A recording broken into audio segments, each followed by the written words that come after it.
"When is Miracle Girl coming?" I asked, and got a stony look of disapproval from my uncle in return.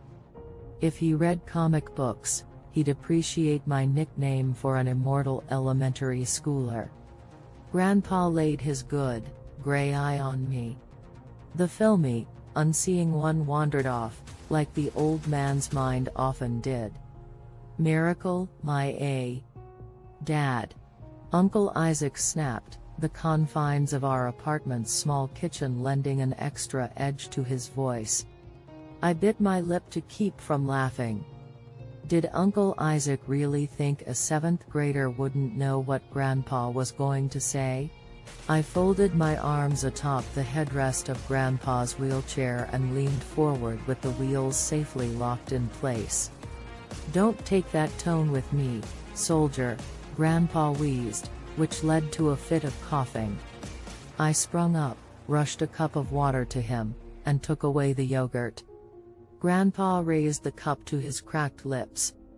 It shook, spilling some water onto the rusty metal box he'd been using for a tray. Uncle Isaac let out a long sigh. "I'm not a soldier, Dad. I'm a rabbi. My father was the soldier, but he died when I was a baby. If you want to go to rabbinical school instead of the Marines, I guess you have my blessing," Grandpa said, his voice trailing off. A giggle escaped my lips. I took away the emptied cup and gave Grandpa his yogurt back. "I'm glad you find your grandfather's Alzheimer's funny, Daniel," Uncle Isaac muttered. Guilt melted the smile from my face. "My mind's as clear as ever," Grandpa protested, finishing the last spoonful and wiping his mouth with his bathrobe sleeve. Now he smelled of blueberry Dannon and Old Man.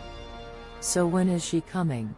I asked again, not that I particularly cared.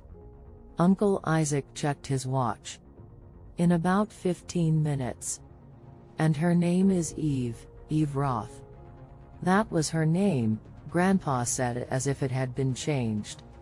He raised the yogurt container upside down with a spoon and shook it like a rattle. "Corporal Weiss was my miracle. The Germans took him from us when they put a bullet in his gut. Then we thought God, he spat out the word like phlegm caught in his throat, had given him back. That was 75 years ago, Dad." The effort to keep his voice calm reddened my uncle's bearded face. "Your memory isn't, what's that in your lap?" I gave that box to Grandpa. I gestured to the worn, metal container, shaped like a shoebox but flatter and not quite as long. Only flecks remained of the olive green paint that once coated it. A pair of rusty latches held it closed. He asked me to get it for him from the attic. "It's old metals and stuff. At least that's what Grandpa told me." I'd never seen the box before, having to dig it out from under a big pile of junk. It was too heavy to be holding a bunch of metals. One big thing slid around inside. I was curious but didn't want to be nosy. If Grandpa wanted me to see what was in there, he'd show me soon enough. Grandpa tapped the box with a quivering, gnarled finger. "These are Weiss personal effects. He had no next of kin, so I took them." Grandpa sounded sad, like this man, Weiss, had just died yesterday and not a lifetime ago. Uncle Isaac's face scrunched. "Why would you want to look at those things now?" Grandpa's good eye stared past my uncle, fixed on something I couldn't see. Our rifles had been fired, of course. Weiss smelled the gunpowder and thought we were his killers. Uncle Isaac rolled his eyes. "No ghost stories, Dad, please. Not now. No, not a ghost. Not Weiss." The vengeful spirit inside him. God knows why dibooks choose who they choose, but they only possess our people. "You're training to be a rabbi. You oughta know about them." Dad, I finished my rabbinical training 30 years ago. Dibbooks weren't in the curriculum. What's a dibbook? I asked. Grandpa never mentioned them in any of his musty stories of deadly German snipers and unstoppable Tiger tanks. Uncle Isaac waved his hand as if to brush away the subject.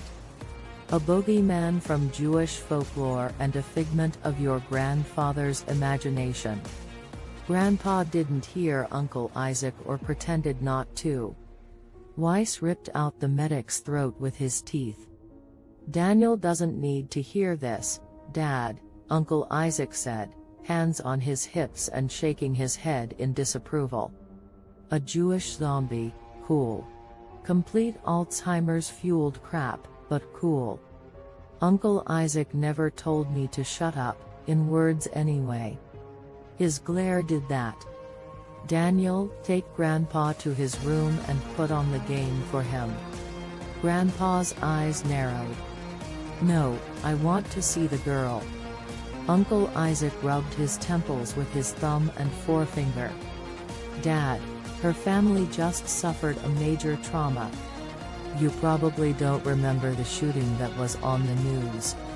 I remember the mall shooting, Grandpa said with surprising certainty. Well, the Roths were trapped inside the mall when it happened.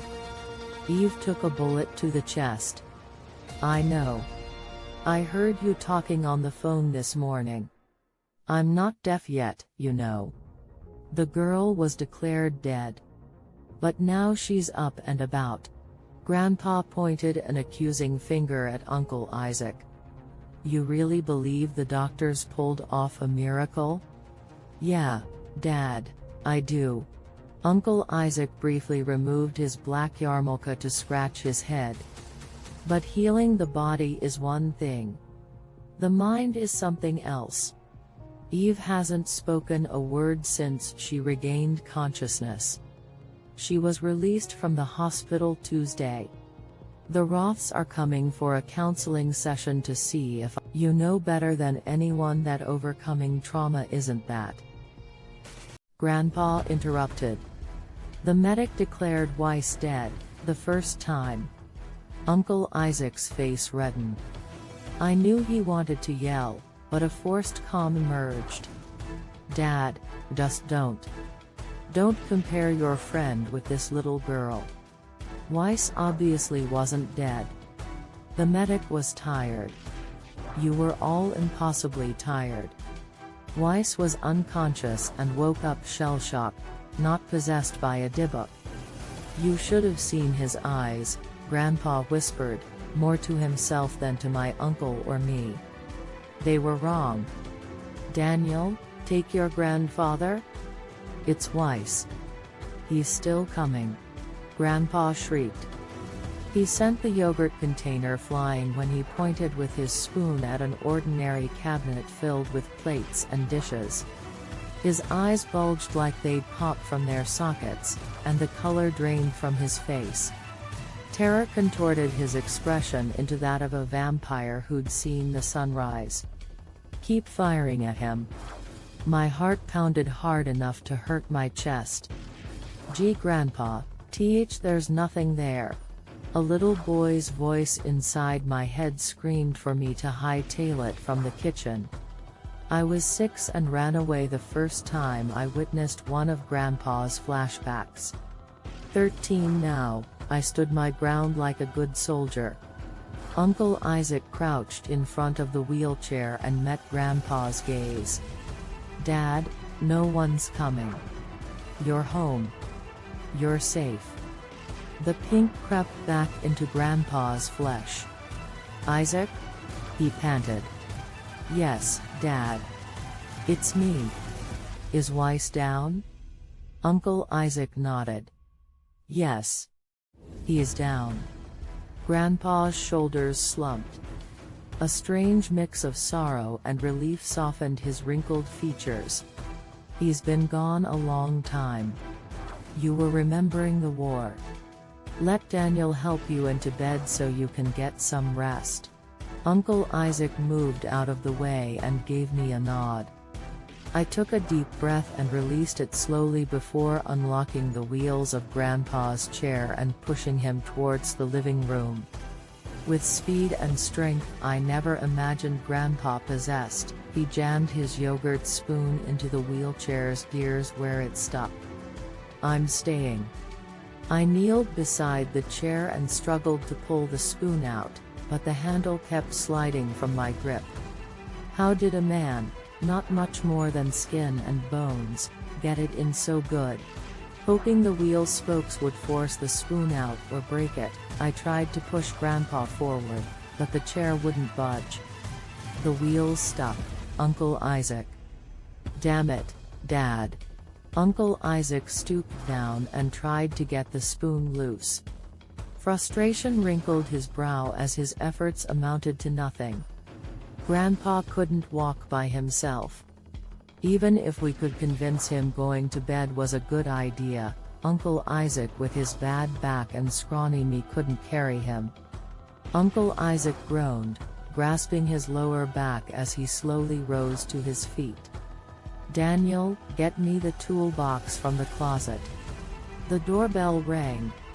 Uncle Isaac glanced at his watch then shrugged in resignation. They would be early. "Forget the toolbox."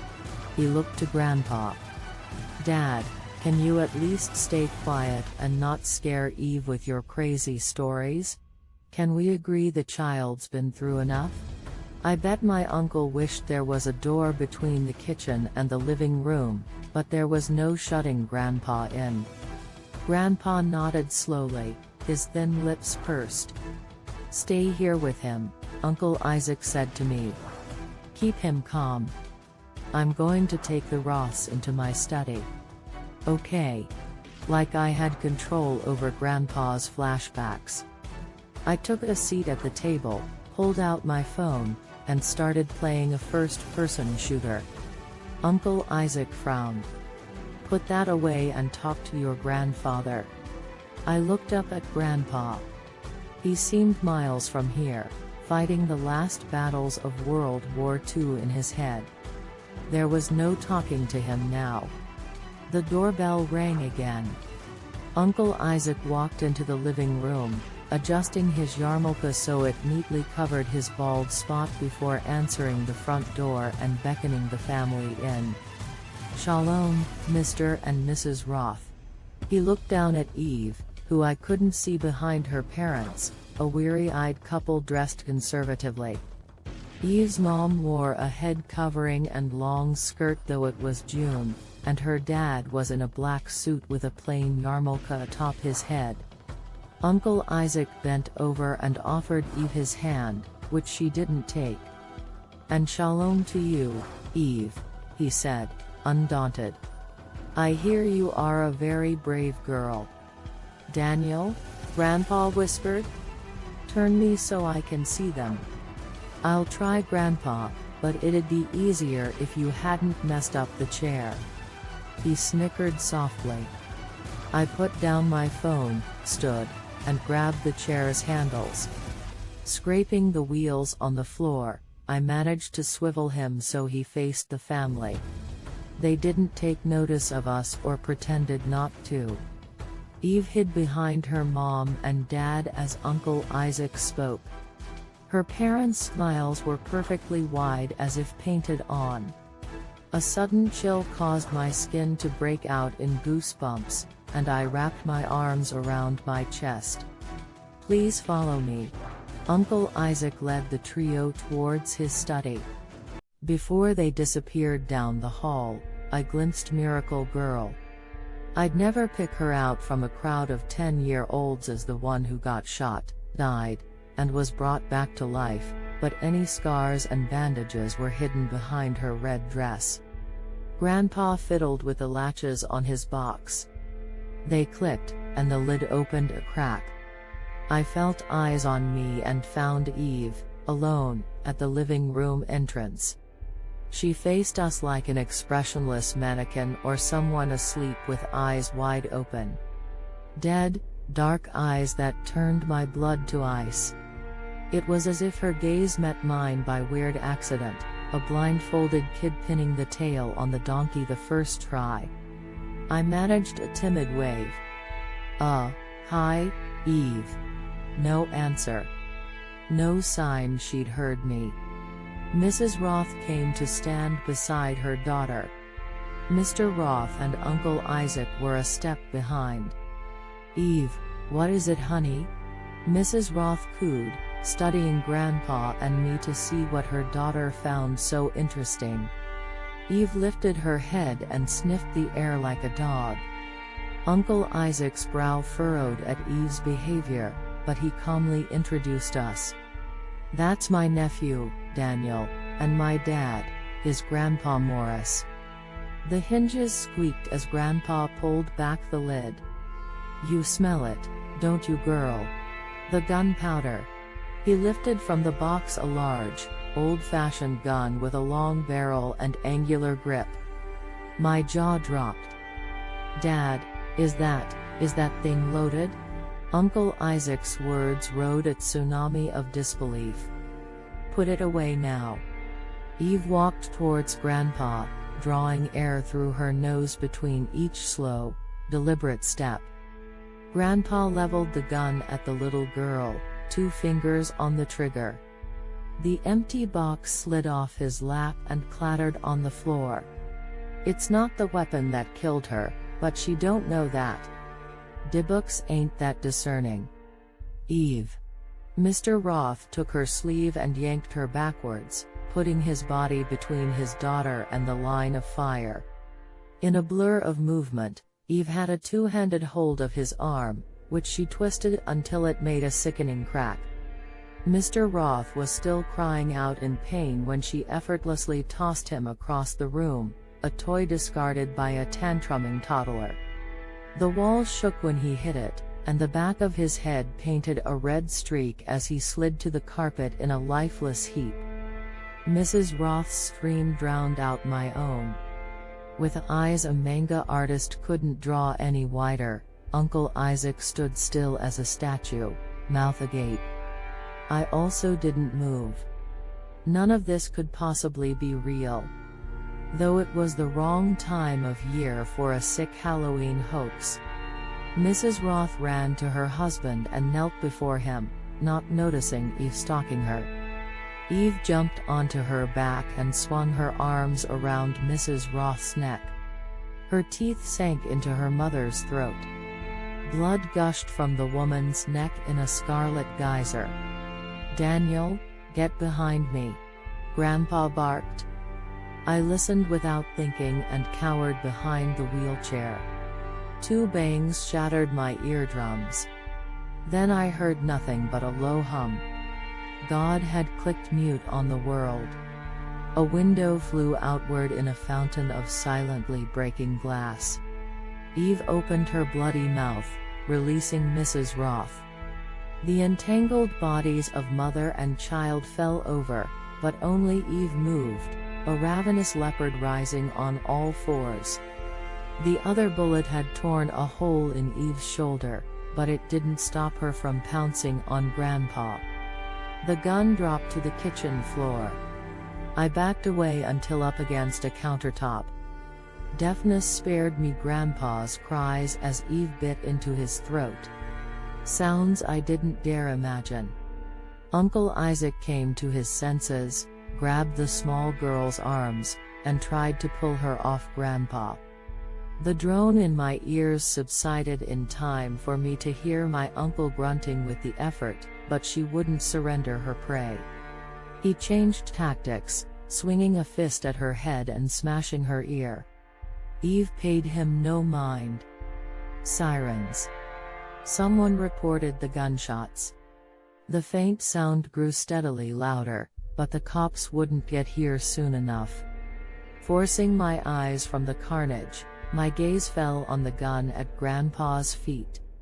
I dove to the floor and crawled on my belly until close enough to reach under the wheelchair, grab the gun's grip, and slide the weapon towards me. I sprung to my feet behind Grandpa's chair, the heavy weapon in both hands. 3 of my skinny fingers fit around the trigger. I tried to center the notch at the end of the barrel on Eve, but my trembling made it near impossible. Maybe I'd hit her, maybe Grandpa or Uncle Isaac, who was still swinging away at her head. I couldn't. My frightened fingers made the choice for me. The automatic weapon fired 4 rounds with an accidental squeeze of the trigger. At such close range, the bullets pierced the wheelchair's fabric back and Grandpa's frail frame. Eve slumped onto Grandpa's lap, then rolled onto the floor face down, blood pooling beneath her. Her body twitched a few times before it stilled. In the same moment, Uncle Isaac keeled over, bleeding torrentially from his abdomen. I dropped the gun and fell to my knees, my body racked with sobs. Sensing movement, I lifted my eyes and wiped the wet from them. Grandpa had risen from his wheelchair. He walked towards me, expressionless. Blood poured from his neck and the holes in his chest. Did Eve kill him, or was it the gunshots? He sniffed the air, and then his good eye worked its way up from the weapon at my knees to meet my horrified stare. It didn't matter, I realized. Dibooks weren't that discerning.